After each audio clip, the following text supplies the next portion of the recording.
朋友们好，欢迎来到走入澳洲，我是明师。从上周六开始呢，在新州出行许可的政策已经实施了。那么现在有的民众朋友出门呢，可能就会被警察问询，出示一下你的出行许可。那对于出行方面，在携带随身文件有什么需要特别注意的吗？最近呢，也有很多朋友关心啊，如果是住在疫情热点地区，对于授权员工在病毒检测还有接种疫苗方面有什么具体的要求呢？我们也听到一些消息啊，说对于接种过疫苗的朋友，在行动限制令方面呢是会有一些放宽的。那具体是什么呢？那最近新闻我们还是不断的看到啊，有关于没有经过授权的游行，或者是出现一些暴力过激行为、违反公共禁令的行为，那警方在这方面会有进一步更加严重的处罚吗？那我们今天呢是邀请到了新州 Open 警局的多元文化联络官王淑芳警官来到咱们的频道，跟朋友们来分享这些话题。王警官您好。大家好，好久不见。是希望在做这个东西的时候呢，大家都是健健康康，然后呢，万事没有事情那是种。是，现在没有什么比平安健康更重要的了。是嗯，是，绝对好，是。嗯，欢迎您做客我们今天的节目啊。那首先呢，我谢谢。们想跟您来聊聊第一个话题，就是关于出行许可方面。我们知道从上周六已经开始实施了，那在这个出行方面，您有什么想要特地嘱咐咱们的朋友们的吗？从上周六来讲呢，8月28号嗯，开始呢，我们需要住在疫情区域的居民，他如果想要去外面工作，这包括他住在疫情区域去到另外一个疫情区域去嗯，工作的话呢，一样的，他必须要上网去申请一个许可证，就是 Service New South Wales 的网站，是要求他们呢，就是写下姓名啊、地址啊，他要去哪里啊、老板的电话号码啊等等东西，不难做，而且呢很简单，就点击一下，然后呢，可是最重要的东西呢，是他必须要有一个电邮。这个电邮呢，为什么一定要有这样子的一个电邮呢？因为他把那个许可证呢是直接发到你的电邮里面。然后呢，我们警察才可以从那边看得到。我建议呢，就是嗯，说要带4样东西啊。第一样呢，就是你的驾驶执照，或者是你的那种 photo card，就是证明说你是住在哪里的。然后呢，有照片，有什么？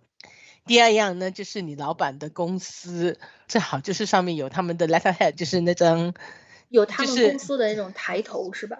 对对对，就是他们自己公司的那张文件的那抬个东西。头的文件嗯，纸上面写说你是他们的员工，然后呢上面还会有你的直系上属的那个名字跟电话。因为嗯，警察不可能去到那个 service 上面再去找一下，说你到底是哪一个公司啊，谁是你的老板啊，什么东西。所以最重要是这个东西。嗯，第三样东西，希望大家拿着的呢，就是你们的那个许可证。就是告诉我说你们今天要去哪里工作。因为像工地的工人这样子呢，他们可能一天呢去不4、5个工地，他不是单对，单只是去一个工地工作的。所以变成说每14天呢，这个许可证会告诉我们说到底他们去哪里。讲的不好听哈、他真的是有新冠肺炎的话呢，我们查也比较容易。OK，所以变成说呢，这个东西一定要每14天去做的。嗯，最后一个呢是给那些就是做晚班的。你知道我们如果是住在这个疫情区域的人，他们嗯，有一个宵禁，是晚上9点，然后呢到第二天早上5点呢是不可以出擅自离门的。开家里的，嗯，对，不可以出门的。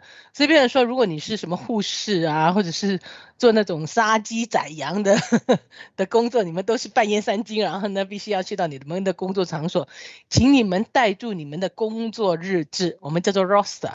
因为他们通常做这种颠倒的工作呢，嗯，你们都是1班或者2班或者3班制的。然后呢，不是每一天都上班的，可能隔一天，像我们警察就是2个白天班，2个晚上班，你必须要带那个东西，然后呢我们看得到这样子。嗯，嗯。好的。OK，所以说，即便有了这个出行许可、工作许可，随身也还是要携带这个工作证明，包括有一些朋友的行业需要带这个工作嗯，日志的哈。嗯，对对，但会比哦，较好，因为不知道为什么有些人喜欢钻这个漏洞哈。嗯，实际上他那天不工作，然后呢他就会跑来跑去。哦，所以变成说我们希望就是说减掉这个东西，然后呢既然要你们拿这个许可证，那就一次过做完它吧。王警官，我们也最近收到一些朋友啊，说他的雇主呢不想给他开这个工作证明，那不知道对于这样的雇员朋友，他们该怎么做呀？他如果不愿意开你一个工作证明，可是他要你来上班的话呢，往好处想，可能他英文不行，这边说很难写啊，什么东西啊，可是你最起码要有你的公司的名字、地址，他的那个公司的注册号码，我们叫做 ABN，起码让我们警察知道一下。另外一种坏的，就是也是走法律漏洞，那就是说。公司呢，实际上是不允许被开幕的。可是老板想要攒钱，所以叫了工人过来，工人以为说可以去，就直接去了。在这样的一个情况之下呢，实际上他们是不应该回去工作的。有些人呢就会问说，那不关我的事情啊，老板叫我过来的，对吧？是吧？所以变成说，你们还是有自己的责任去查询一下，最好就是打137788问一下你的公司到底是不是被允许被开的。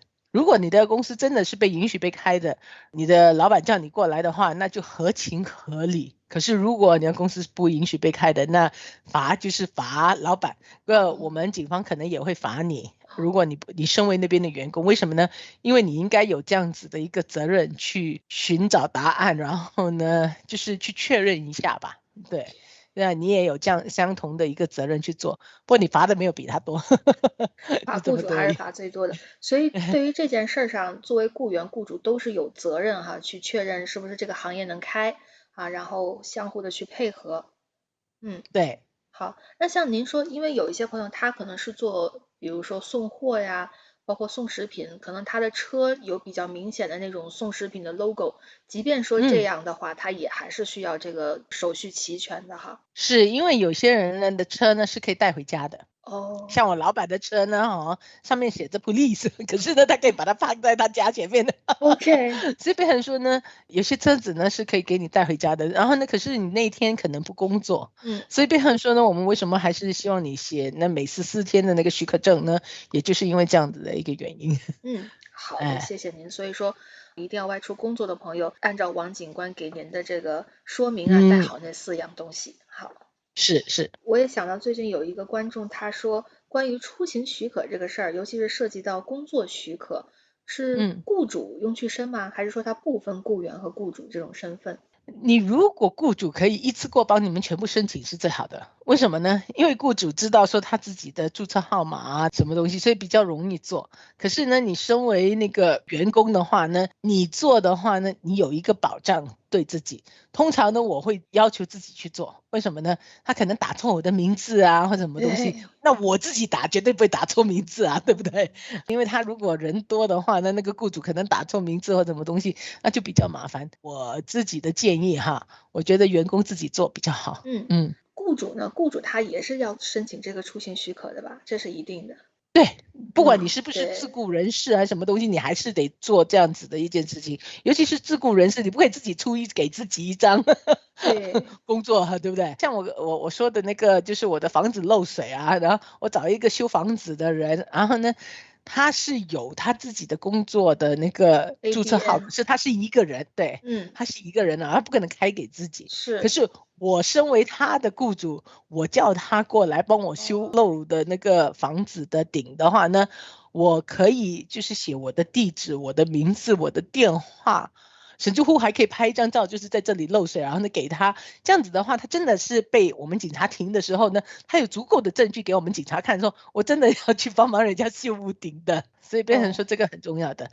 可是像我讲的这样的一个情况，我们应该要去找最靠近我们的那些公益的这些人啊，你可能很认识一个人然后呢让他过来修，可是呢你要注意到就是说他可能住超过5公里啊，或者是超过你的市政府区域这样子，鼓励就是尽量找自己市政府内的那些人，然后呢来修东西，所以它是一个合理的理由的，警察没有这么过分。当然，如果你叫那个人来，然后呢帮你修你漏水的那个水龙头啊，什么东西，这个不重要所以我觉得就是说要看合理理由啊。就是警察也会去了解一下具体情况，判断一下这事儿是不是真的紧急，然后再去做判断。对，好的，那像您说有的朋友他是自己开公司啊，可能是自身是老板，那他出行怎么办？就是也是带上 ABN 这些基本资料吗？对对，基本资料，然后呢要带着，然后呢，因为他是老板嘛，那也就是说他应该已经打电话给 Service New South Wales 了，